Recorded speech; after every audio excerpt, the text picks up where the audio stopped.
in the What is Fitness lecture, you have your level two. So if you remember back to your level one, What is Fitness, we talk about the 10 general skills, and there's cardiorespiratory flexibility, strength, and stamina. And we say, hey, these are organic and training.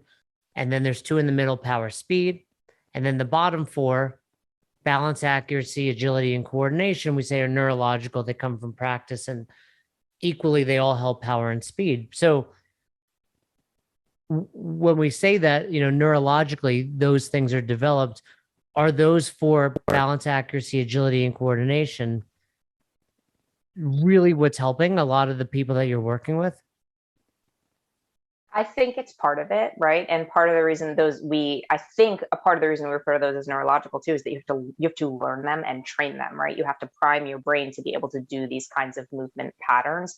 And so it works both ways. So some of the clients that come to me they really struggle with balance and agility and things like that because of the level of their injury, because maybe only one half of their body is working functionally, because maybe they can't feel one side of their body. And so there is a level of chicken or the egg where we need to practice these skills to develop the learning, but also the brain drives the development of some of these skills. So it's hard to answer, but I think that we know that all of these things can benefit everyone. And even on a small scale, we think about people who suffer from brain injury are very likely to suffer a second one.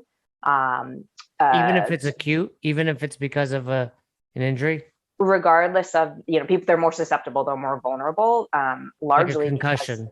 yeah, because they struggle from things like difficulty with balance, difficulty with coordination, and then cognitively perhaps reduced safety awareness and poor insight, right? So there are all these factors in which people get themselves potentially into unsafe situations, and now their brain is vulnerable, and now they have another brain injury. So at a very simple level, if you've suffered a brain injury and we can get you a little more steady on your feet and get your coordination and your balance and your agility just a little bit sharper, we might be able to stave off another injury. We might be able to, we can sort of help you. I always talk about in my practice, rehab kind of helps you get to a place where you're good enough.